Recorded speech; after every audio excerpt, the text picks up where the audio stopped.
বর্তমান পরিস্থিতিতে কিয়ামতের আলামতগুলো কটা প্রকাশ পেয়েছে। 1 নম্বর, মসজিদ কার ঘর বাবা? আল্লাহর ঘর। আল্লাহর নবী বললেন যখন কিয়ামত কাছে আসবে মসজিদের ভেতরে 1 নম্বর আলামত, তারা কি করবে? মসজিদের ভেতরে দুনিয়াদারির কথা বলবে। কিসের কথা বললাম? দুনিয়াদারি। জুম্মায় ইমামের খুতবা চলছে, কিছু ছেলে গল্প করছে, কিছু মানুষ গল্প করছে, ঠিক বললাম না? কিয়ামতের আলামত। নাম্বার 2, রাস্তাঘাটে নারী আর পুরুষ গাধার মতো জিনা করতে লাগবে। কিসের মতো বললাম বাবা? গাধা। গাধার মতো জিনা করতে লাগবে। এখন জিনা শুরু হয়ে গেছে গাধার মতো, মানুষ গাধার মতো জিনা করছে রাস্তাঘাটে। নাম্বার 3, সাহাবীরা বললেন ইয়া রাসূলুল্লাহ, এমনও যুগ আসবে যে নারী পুরুষ গাধার মতো জিনা করবে? নবীজি বললেন অবশ্যই 100% আসবে। নাম্বার 3, পরকিয়া আম হয়ে যাবে সমাজের বুকে, পরকিয়া বেড়ে যাবে। নাম্বার 4, হারাম আওলাদের সমাজের বুকে বেড়ে যাবে। নাম্বার 5, নারীর সংখ্যা বেড়ে যাবে, পুরুষের সংখ্যা কমে যাবে। বর্ধমানে আমার বন্ধুর নার্সভূম আছে, আশা নার্সভূম, নাসির ভাই সেদিন আমার সাথে জলসায় গিয়েছিল। আমি বললাম নাসির ভাই একটা তথ্য বলবেন? বলে বলুন তো। আমি বললাম এই 2025 সালে আপনার নার্সভূমে কত পার্সেন্ট বেটা ছেলে হয়েছে আর কত পার্সেন্ট মেয়ে ছেলে জন্ম নিয়েছে? এত সিজার হচ্ছে রোজ 4টা 5টা 10টা করে। কি বললো জানেন? 70% মেয়ে, 30% ছেলে। কত পার্সেন্ট বললাম? 100টার মধ্যে 70টা মেয়ে হয়েছে, 30টা ছেলে হয়েছে। কিয়ামতের পূর্বে নারীর সংখ্যা বেড়ে চলে যাবে, পুরুষের সংখ্যা কম হয়ে যাবে। কিয়ামতের মারাত্মক আলামত। এই জন্যই তো চলুন, এই নারীদের জন্য আল্লাহর কাছে 3টে মারাত্মক পাপ আছে। কটা বললাম? 3টে দুনিয়াতে। 1 নম্বর হচ্ছে নিকৃষ্ট পাপ, শিরকের পাপ। কিসের পাপ? শিরক। আল্লাহ ব্যতীত অপরকে ভালো মন্দের মালিক মনে করা। আল্লাহর যে ক্ষমতা, সেই ক্ষমতা পৃথিবীতে আর কারুর আছে? আর কারুর নেই। কোরআনে আছে। যারা মনে করছেন আমি পুজো পাঠে যাব, আমি অমুকের অনুষ্ঠানে যাব, আমার এত হিন্দু বন্ধু বান্ধব আছে, এত মানুষের উপকার করি, কিন্তু কারো হিম্মত নেই ইয়াসিন সাহেবকে বলে দিই যে আপনি আমাদের পুজোর অনুষ্ঠানে আসবে। আমার কাছে তার জন্য উত্তর রেডি আছে। আল্লাহ কোরআনে বলেছেন লাউকানা ফিহিমা আলিয়াতুন ইল্লাল্লাহু লাফাসাদাতা। আমি আল্লাহ ছাড়া পৃথিবীতে আর একটা আল্লাহ হলে পৃথিবীতে মারামারি সৃষ্টি হতো, বিভ্রাট হতো। তাই পৃথিবীর মালিক কজন? একজন। আপনারা মৌলবীদিকে বোকা মনে করেন, মূর্খ মনে করেন। গোটা পৃথিবী তাকিয়ে দেখলো, গোটা পৃথিবী এই সোশ্যাল মিডিয়ার মাধ্যম দিয়ে। জাভেদ আখতার বলে একটা ফিল্মের আর্টিস্ট আছে, নিজেকে জ্ঞানী বলে, বই লেখে, দামি দামি কথা বলে। সে আল্লাহ বলে বিশ্বাস করে না যে সৃষ্টিকর্তা বলে কেউ আছে, ধর্ম বিশ্বাস করে না, মুসলিমদের ছেলে, ধর্ম মানে না। তার ডিবেট হলো মুফতি সামাইল নদভির সঙ্গে ডিবেট চলছে। এমন একটা ইংরেজি বলেছে, জাভেদ আখতার বলছে ভাই आप इतने डिफिकल्ट अंग्रेजी बोले हम समझ नहीं पाए, थोड़ा आसान भाषा में मुझे सवाल करेंगे? मुफ्ती साहब क्षमा চেয়ে বলছে। লোকরা বলছে মৌলবীরা কিছুই জানে না। তোমার জাভেদ আখতার রাস্তা খুঁজছিল পিশাবখানার, খুঁজে পাচ্ছিল না কোন দিকে পালাবো। সে ব্যর্থ হয়ে গেছে তার মিশনে। ইসলামের জয় হয়েছে, মুফতি সামাইল নদভির জয় হয়েছে, বলুন সুবহানাল্লাহ। প্রমাণ করিয়েছে সৃষ্টিকর্তা আছে এবং একজন, আর কেউ নয়। একজনাই পৃথিবীর সৃষ্টিকর্তা, একজনাই মালিক। অনেকজন মালিক হলে আল্লাহ কোরআনে বললেন লাউকানা ফিহিমা আলিয়াতুন ইল্লাল্লাহু লাফাসাদাতা। আমি আল্লাহ ছাড়া আর একটা যদি আল্লাহ হতো পৃথিবীতে মারামারি আর বিভ্রাট সৃষ্টি হয়ে যেত। ওই জন্য আমি আল্লাহ ছাড়া পৃথিবীতে আর দ্বিতীয় কোনো আল্লাহ নেই। এবং আল্লাহর যে ক্ষমতা, বাচ্চাকে দান করেন, কথা বলেন, বাচ্চাকে দেয় আল্লাহ। আমাদেরকে সৃষ্টিকে করেছেন আল্লাহ। হায়াতের মালিককে, মওতের মালিককে, রুজির মালিককে? গোটা পৃথিবীর সব কিছুর মালিক আল্লাহ। আপনি যদি মনে করেন যে না না আমি ইনকাম করছি, যখন রুজির মালিকটা আমি, সঙ্গে সঙ্গে আপনি কুফরি করলেন, শিরক করলেন। না, রুজি আল্লাহ দান করেন। এটা যাদের বিশ্বাস নেই তারা সকালবেলায় উঠে দেখুন, একমাত্র মানুষই আল্লাহর এমন একটা মখলুক যাকে পরিশ্রম করে ইনকাম করে খানা খেতে হয়। ঠিক বললাম না? আচ্ছা, আপনি সকালবেলায় টাকা ইনকাম করে এনে বউকে দিয়ে দিলে, ভাতের হাঁড়িতে ভরে দিলে ভাত হয়ে যাবে? চাল কিনতে হবে, বাজারটা এনে দিতে হবে, বিবিকে চুলা জ্বালাতে হবে, বিবিকে রান্না করতে হবে, তারপরে প্লেটে খানা। আল্লাহর কসম, একবার সকালবেলায় ফজরের পরে গাছের দিকে তাকিয়ে দেখো, একটা পাখি বসে থাকে, আল্লাহ তাকে বিনা পরিশ্রমে রুচি দান করে। শুধু তাই নয়, সে তো 4-5টা দানা খায়, পেট ভরে যায়। সমুদ্রের তলে 3 ভাগ প্রাণী আছে, তার মধ্যে সব থেকে বড় প্রাণীর নাম হচ্ছে নীলতিমি। এই নীলতিমি 24 ঘন্টায় বিজ্ঞান বলছে 100 কুইন্টাল খাবার খাবে। কে রুজি দান করেন? আমার আল্লাহ। 3 ভাগ প্রাণীকে আমি আল্লাহ রুজি দান করি। আর তোমরা আমার উপরে বিশ্বাস করো না? একটা মানুষকে আমি আল্লাহ রুজি দিতে পারি না? এই আল্লাহ ছাড়া অপরকে ভালো মন্দের মালিক মনে কর। আপনাদের 24 পরগনায়, বর্ধমানে, বীরভূমে, মুর্শিদাবাদে অনেক জায়গায় আছে, বেকা গাছের নিচে মাটির ঘোড়া রেখেছে, আগরবাতি, মোমবাতি, চাদর টাঙিয়েছে, সেখানে মুসলিমরা সিজদা করছে, ভালো মন্দ চাইছে। ইমানদারির সঙ্গে বলবেন, আমি ইয়াসিন এখন বেঁচে আছি না মারা গেছি?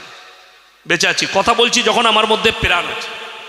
এখন ভাইজান যদি আমাকে বলে হুজুর 100 টাকা দেন, পারবো না? পারবো না, পকেট থেকে বার করে দিতে পারবো। আচ্ছা, আমি যদি মারা যাই পারবো? আমি মারা গেছি, ইনি চাইলে আর পারবো দিতে? কেন পারবো না? আমার আর ক্ষমতা নেই। এইটা যদি মুসলমান বুঝতে পারে যে হুজুর বেঁচে থাকলে 100 টাকা দিতে পারতো চাইলে, হুজুর মারা গেইছে, চাইলে দিতে পারবে না, তাহলে আমার কবরে কি করে ভালো মন্দ চাইবি? কথা বোঝাতে পারলাম? আমি গুদা বাংলায় বয়ান করছি। তাহলে আমি মারা গেছে ইয়াসিন, আমার কবরে কি করে ভালো মন্দ চাইবে? আমাদের সমাজে কিছু মূর্খ মুসলমান, তারা গিয়ে বড় বড় আল্লাহর ওলিদের কবরে গিয়ে ভালো মন্দ চাইছে, যেটা ইসলামের শিরক। ভালো মন্দ দেনেওয়ালা আল্লাহ। পৃথিবীর কোনো মৌলবি, মোল্লা, পীর, ফকির নয়, কোনো গাছতলা নয়। চলুন আপনাকে বুঝাই। আমরা নামাজে সূরা ফাতিহা পড়তে হয় না? হয় না? পড়ি। ইয়্যাকা না'বুদু ওয়া ইয়্যাকা নাস্তাঈন। আল্লাহ তুমি ছাড়া কারো উপাসনা করি না, আল্লাহ তুমি ছাড়া কারো কাছে ভালো মন্দ চাই না। এখন একটা উদাহরণ শুনেলেন, এই গ্রামে চকলেট বিস্কুটের দোকান আছে না নেই? আছে। সকালবেলায় উঠলেন, আপনার ভাইয়ের দোকান, আপনার চাচার দোকান, আপনি যাচ্ছেন, চাচার দোকান বাদ দিয়ে আপনি বিস্কুট কিনছেন অন্য পাড়ায় নরেনের দোকানে। ঘরের পাশেই চাচার দোকান আছে, আপনি কিন্তু চাচার দোকানে মারলেননি, লিখছেন নরেনের দোকানে। দুটো মানে দাঁড়াবে, হয় চাচার কাছে মাল ফুরিয়ে গেছে, তা না হলে চাচার সঙ্গে আপনার ঝামেলা আছে।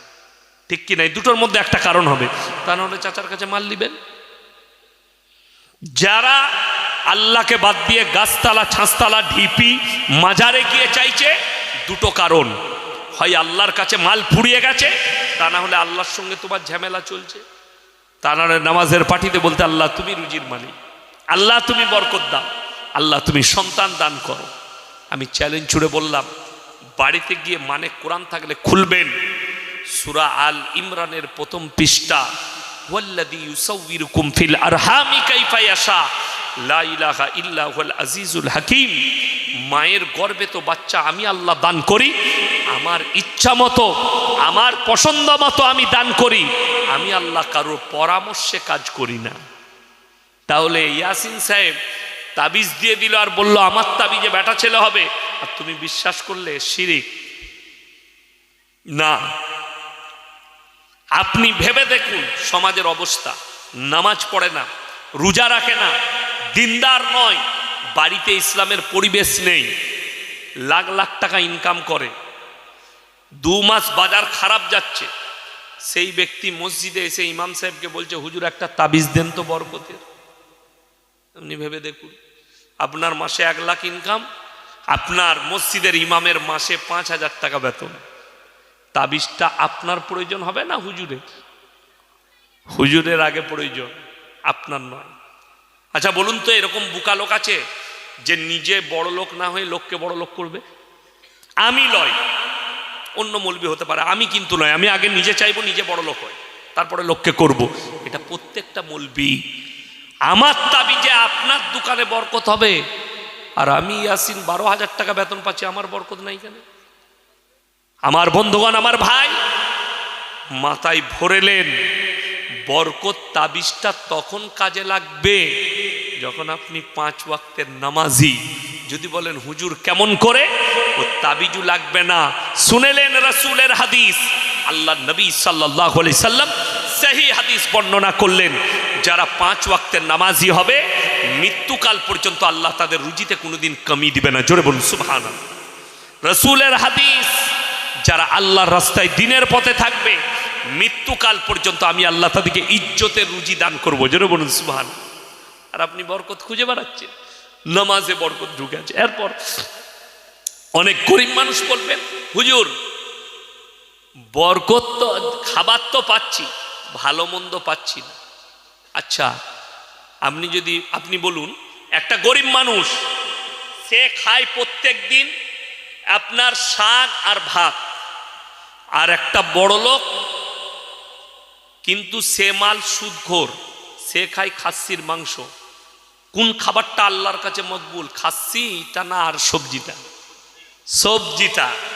তাহলে আপনি এটা বলছেন যেটা জুটবে হালাল, যেন হালাল হয়, খাবার যেন হালাল হয়।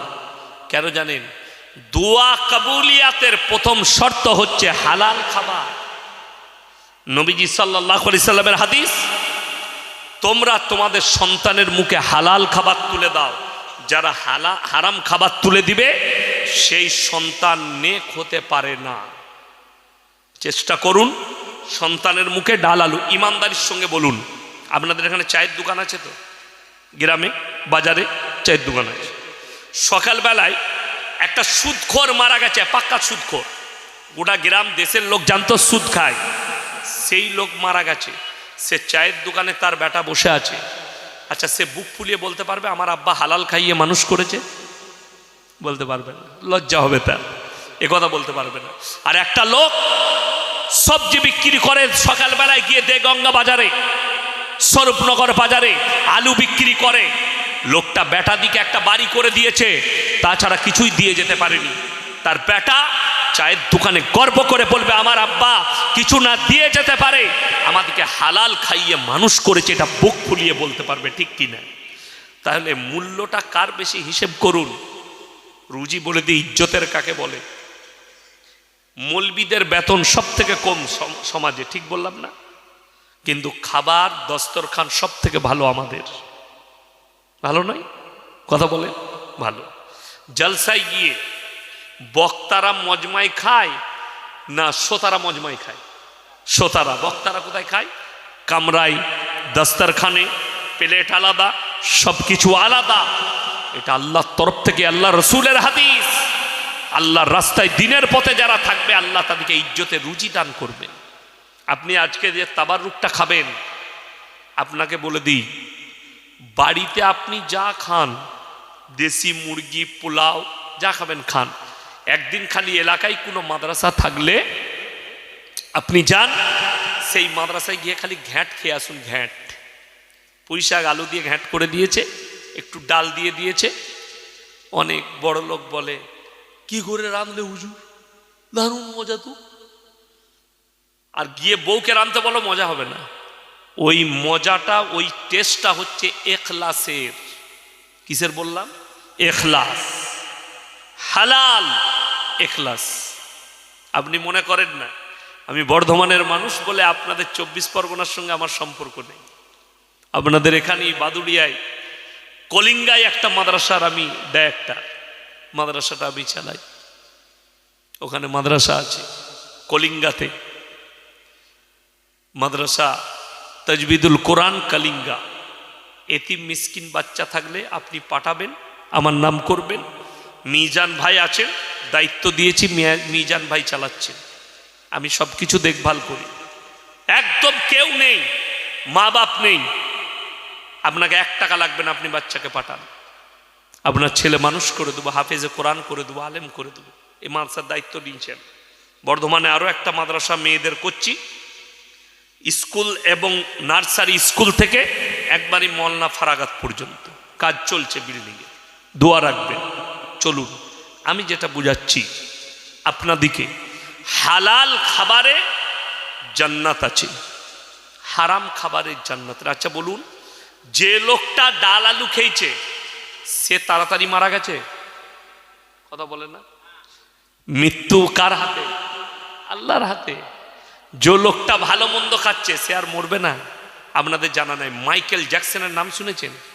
পৃথিবীর বিখ্যাত ড্যান্সার, ব্রেক ড্যান্সার, তার মতো ড্যান্সার এখনো পয়দা হয়নি।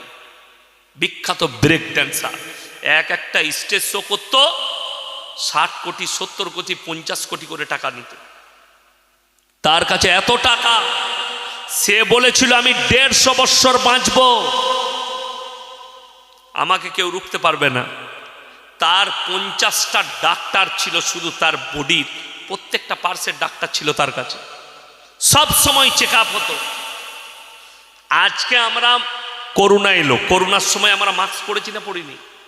Hand gloves, mask. Michael Jackson তার নিজের যুগে কখনো কারুর সাথে ডাইরেক্ট খালি হাতে হ্যান্ডসাপ করেনি, হাতে গ্লাভস পরে, ডাইরেক্ট বেশি কথা বলেনি, মাস্ক পরে কথা বলতো। মশারি এবং ভেন্টিলেশন ঘরে শুতো, সে ঘুমাতো, তার পাশে 10 জন ডাক্তার জেগে থাকতো, তার ঘুমটা খালি করতো। 50 বছরই পটল তুলে দিয়েছে। 150 তো দূরের কথা, 100 দূরের কথা, 60 দূরের কথা। 50 বছর বয়সে আল্লাহ তাকে মৃত্যু দিলেন, আর পৃথিবীকে দেখালেন কেউ নিজের ইচ্ছায় পৃথিবীতে বেঁচে থাকতে পারবে না আমার আল্লাহর ইচ্ছা ছাড়া। একটা মানুষের 1 মিনিট ক্ষমতা নেই যে আমি নিজের ইচ্ছায় বেঁচে থাকি। আমার আল্লাহর ইচ্ছায় যতগুলো জানদার আছে সবাই আমরা বেঁচে আছি। কার ইচ্ছায় বললাম? আল্লাহর ইচ্ছায়। তো আল্লাহ তাআলা আপনার কাছে কি চেয়েছেন? ভালো কর্ম চেয়েছেন, ভালো কর্ম, ভালো কাজ। এরপরে আমি বলছি 3টে সাদকা জীবনে করে যাবেন, 3টে সাদকা রেখে যাবেন, কিয়ামতের সকাল পর্যন্ত কবরে শুয়ে শুয়ে নেকি পাবেন। জোরে বলুন সুবহানাল্লাহ। কটা সাদকা বললাম? 3টে। নাম্বার 1, নেক সন্তান। কি সন্তান বললাম বাবা? নেক সন্তান। আপনি মরে যাওয়ার পরে সেই ছেলে আপনার কবর জিয়ারত করবে, সেই ছেলে আপনার জন্য দোয়া করবে, সেই ছেলে দান করবে। আজকে দুঃখ কি লাগে জানেন? বাপ মারা গেছে, বেটা ফজরের পরে মসজিদের দরজায় দাঁড়িয়ে আছে, হুজুর বেরুলো, কি ব্যাপার? হুজুর আমার আব্বার কবরটা জিয়ারত করে দিতে হবে। সে বেচারা জানে না জিয়ারত করতে। আপনি কি সন্তান রেখে গেলেন? ইয়াসিনকে দাওয়াত দিবেন, ঠিক আছে, আমার বাপের কবর জিয়ারত করে দেন। আমি গেলাম, দোয়া করে দিয়ে চলে এলাম, জিয়ারত করে দিলাম। কিন্তু ভেবে দেখুন, একটা নেক সন্তান নামাজের পাটিতে সালাম ফিরার পরে আল্লাহর কাছে হাত তুলে বলবে, ওগো আল্লাহ, আমার আব্বাজি তোমার কাছে চলে গেছে, তোমার পেয়ারা হয়ে গেছে, আমার আব্বা খুব ভালোবাসত, খুব ভালো ছিলেন, আমার আব্বাকে ক্ষমা করে দাও। রেওয়ায়েতে আছে চোখের পানিটা গালে গড়ানোর আগে আল্লাহ দোয়াকে কবুল করবেন। জোরে বলুন সুবহানাল্লাহ।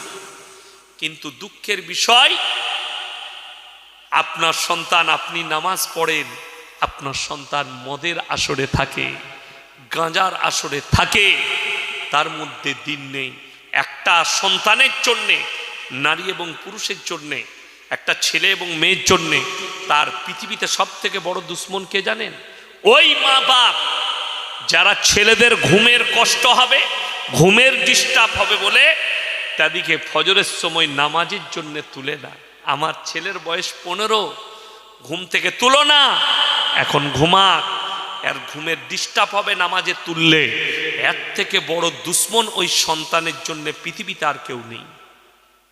এই শীতকালের রাত্রিতে নিজের 13 বৎসর 12 বৎসরের মেয়েকে তুলে দেন, উঠো, উজু করে নামাজটা পড়ে নাও, তারপরে স্কুলের পড়াগুলো একটু পড়বে, কোরআনটা একটু পড়বে।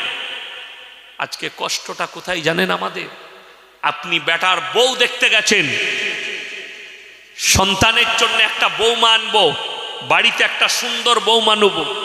আমাদের সমাজ বলে সুন্দর বৌমা নেব, সুন্দর আখলাক কেউ দেখে না, চেহারাটা সুন্দর দেখে। গিয়ে জিজ্ঞেস করলেন, মা কোরআন পড়তে জানো? জি আমি কোরআন পড়তে জানি। সূরা ফাতিহা শোনাও। আলহামদুলিল্লাহি রাব্বিল আলামিন, শুনিয়ে দিল। মাশাআল্লাহ। মা নামাজ পড়ো? জি। বিয়ে হয়ে গেল, তারপর থেকে তার সন্তান হওয়া, এই শ্বশুরের মৃত্যুকাল পর্যন্ত শ্বশুর আর একদিনও জিজ্ঞেস করলো না মা আজকে নামাজ পড়েছো কিনা। ঠিক বললাম না ভুল বললাম? তাকে কোনোদিন। তাহলে তোমার বাড়িতে বরকত কি করে আসবে?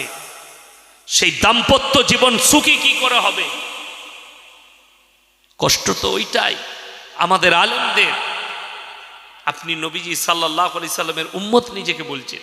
নম্বর 1, নেক সন্তান তৈরি করুন, এটা একটা বহুত বড় সাদকা, নবীজি বলেছেন, হাদিসে আছে। নম্বর 2, বেঁচে থাকতে থাকতে নিজের জন্য সাদকা করে যান। মসজিদ মাদ্রাসা আল্লাহর রাস্তায়, যেখানে দিনের কাজ হবে, যেখানে দিনই আলোচনা হবে, এইসব জায়গায় টাকা খরচ করুন।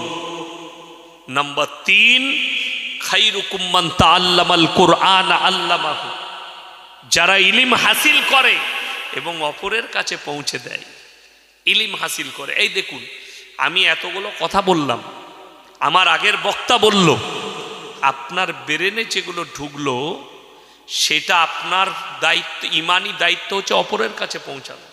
আপনি যখনই অপরের কাছে পৌঁছাবেন, আপনার পরিবার, আপনার বন্ধু, আপনার প্রতিবেশী, আপনার আত্মীয়, তার কাছে পৌঁছাবেন, আপনিও নেকি পাবেন, আমিও নেকি পাবো। সে আবার সেই কথাটা কারো কাছে পৌঁছাবে, আপনি নেকি পাবেন।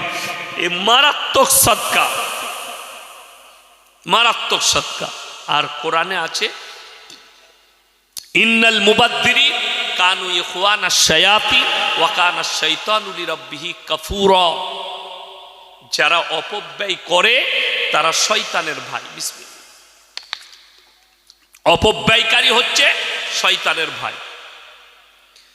অপব্যয় কাকে বলে? আল্লাহ আপনাকে হালাল টাকা দিয়েছে, ব্যবসা করছেন, খেতিবাড়ি করছেন, আপনি হালাল ইনকাম করছেন, সেই টাকাটা নিয়ে মদ, গাঁজা, জুয়া, আফিং, হিরোইন, নারীবাজি, গান বাজনা ইত্যাদি ইত্যাদি।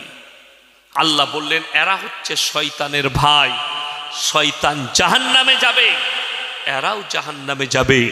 অর্থাৎ আপনাকে আল্লাহ যে টাকা দিয়েছে ওইটা একমাত্র আল্লাহর রাস্তায়, দিনের রাস্তায় এবং নিজের জন্য খরচ হবে, নিজের জন্য।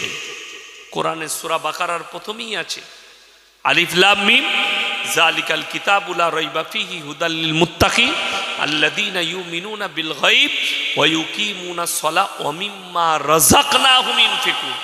আমি যে রিজক দান করেছি সেখান থেকে তোমরা ব্যয় করো, হালাল টাকা থেকে ব্যয় করো, নিজের জন্য খরচ করুন।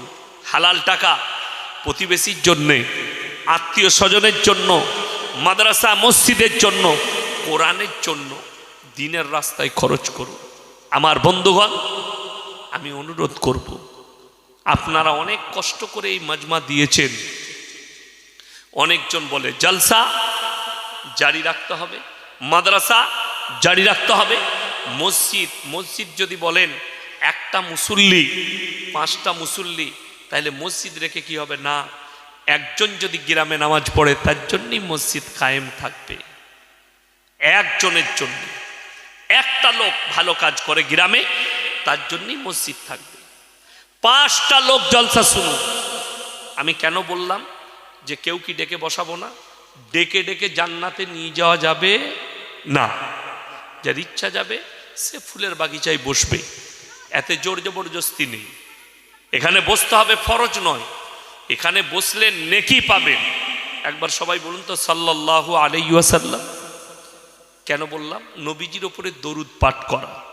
একবার দরুদ পড়লে 10 বার আপনার উপরে রহমত বর্ষিত হবে। আর একবার বলুন সাল্লাল্লাহু আলাইহি ওয়াসাল্লাম। 10 বার পড়লে 100 বার। ওই জন্য আমার বন্ধুগণ, এই মজমাকে টিকিয়ে রাখার জন্যে, আগামী বৎসরের জন্যে কোন আল্লাহর বান্দা আছেন একজন যে 5,000 টাকা দিবেন? কেউ যদি থাকেন একজন আল্লাহর বান্দা, হাত তুলেন। কে আছেন 5,000 টাকা দিবেন আগামী বৎসরের জন্যে? কিংবা মাইকের পয়সা দিবেন, প্যান্ডেলের পয়সা দিবেন, এরকম যদি আল্লাহর বান্দা কেউ থাকেন, শীতের রাত্রি, আমার ভাই আমি বুঝতে পারছি আপনারা যারা বসেছেন তাদের জন্য আমি মুসাফির মানুষ দোয়া দেব, দোয়া করব আপনাদের জন্য, যে এত শীতকে উপেক্ষা করে আপনারা বসেছেন। আমি বলবো কে আছেন, কোন আল্লাহর বান্দা আছেন? একজন আল্লাহর বান্দা কেউ নেই? 5,000 টাকা দিবেন আগামী বৎসরের জন্য ইনশাল্লাহ। কে আছেন? কোন ভাই আছেন? কোন আমার আল্লাহর বান্দা আছেন? 5,000 টাকা মাত্র আল্লাহর ওয়াস্তে। কে আছেন?